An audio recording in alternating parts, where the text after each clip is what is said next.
दोस्तों नमस्कार, मैं हूं संजीत कुमार और आपने देखना शुरू कर दिया है बिहार टीचर पॉइंट। दोस्तों, मैंने कहा था कि सक्षमता परीक्षा का डेट जो है वो बढ़ेगा। बहुत सारे हमारे साथी कमेंट किए थे कि नहीं बढ़ेगा, आप किस आधार पर कह रहे हैं कि बढ़ जाएगा।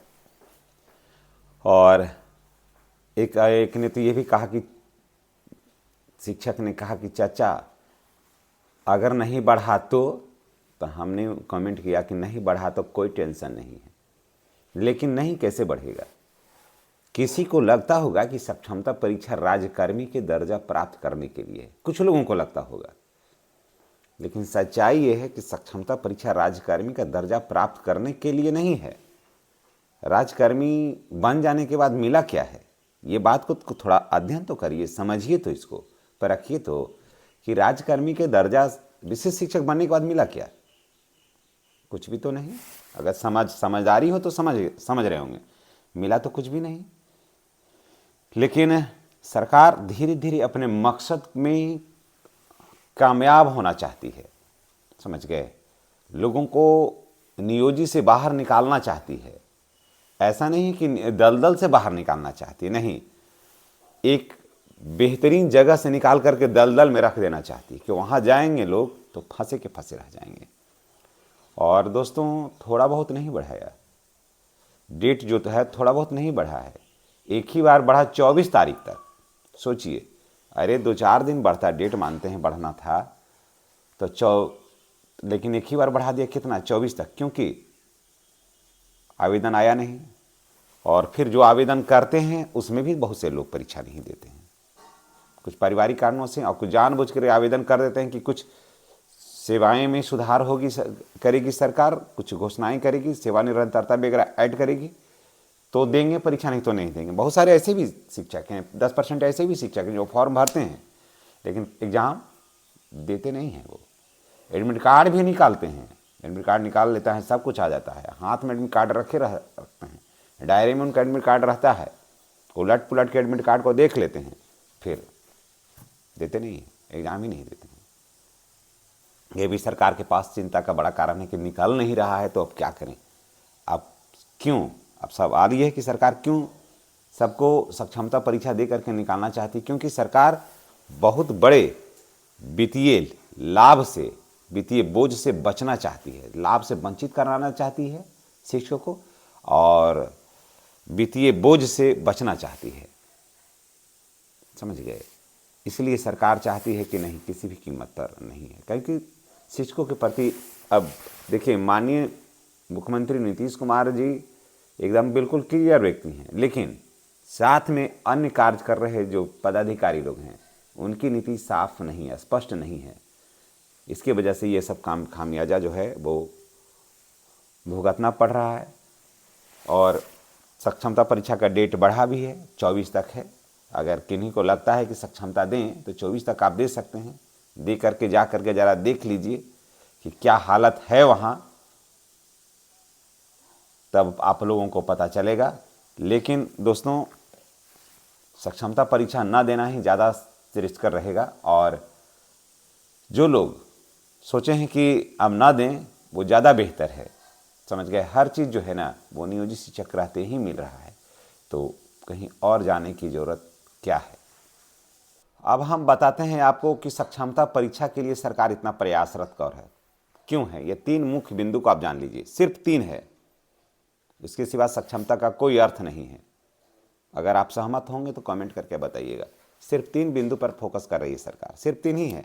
लेकिन क्या है ना कि बातें को कह नहीं पा रही है सरकार, एकदम साफ जानिए। नहीं है कि किसी चीज़ को कहना है आप चाहते हैं लेकिन कह नहीं पा रहे हैं। अगर वही बात अगर सरकार कह दे तो सारे समस्याओं का समाधान है। अब देखिए क्या कि हर वो शिक्षक जो लंबे समय से विद्यालय में जमे हैं उनको बाहर निकालना चाहती है सरकार। एक, उसको बाहर निकालना चाहती है, चाहे नियोजित हो या विशिष्ट हो। आप सोच रहे होंगे बहुत सारे शिक्षक कि हम विशिष्ट बने हैं तो इसी विद्यालय में रहेंगे, तो आप भ्रम में जी रहे हैं। आप भ्रम में जी रहे हैं। बाहर जो बीपीएससी वगैरह से दे करके आ रहे हैं वो ठीक है, वो आ रहे हैं अपने प्रखंड में, लेकिन आप अपने प्रखंड में नहीं रहिएगा। याद करिए, सिर्फ 3 मकसद पर काम कर रही है। पहला, कि जो लंबे समय से विद्यालय में जमे हैं वो विद्यालय से बाहर जाएं, पहला। दूसरा है कि जिस सर्टिफिकेट पे आप काम कर रहे हैं, जिस सर्टिफिकेट पे आप काम कर रहे हैं, जो सर्टिफिकेट आपका है वो दिखाइए आप, समझ गए? वो सर्टिफिकेट आप दिखाइए कि क्या सर्टिफिकेट है, क्योंकि आपने 5 बार जमा किया होगा, क्योंकि जो हालत हमारी है वही हालत तो आप सबकी होगी। फिर भी सरकार सही आंकड़े तक नहीं पहुंची और गलत शिक्षकों के पास नहीं पहुंच पाई। उसके पीछे सरकार कहीं गलत नहीं है, उसमें काम करने वाले जो कर्मचारी हैं ना, वो काम को सही अंजाम तक पहुंचने नहीं देते हैं। मैं साफ बताता हूं, वो काम को सही अंजाम तक पहुंचने नहीं देना चाहते हैं, और वो बीच में इतना उसको लटकाव देते हैं ना, उसको इतना भटकाव दे देते हैं उसे, कि वो लक्ष्य से पहुंचने से पहले उसकी गति इतनी कम हो जाती है कि वो रास्ते में दम घोट देती है वो नीति। तो हुआ कि डॉक्यूमेंट्स क्या है वो दिखलाइए। पहला हो गया कि आपको विद्यालय से बाहर नहीं जाना है, पहला।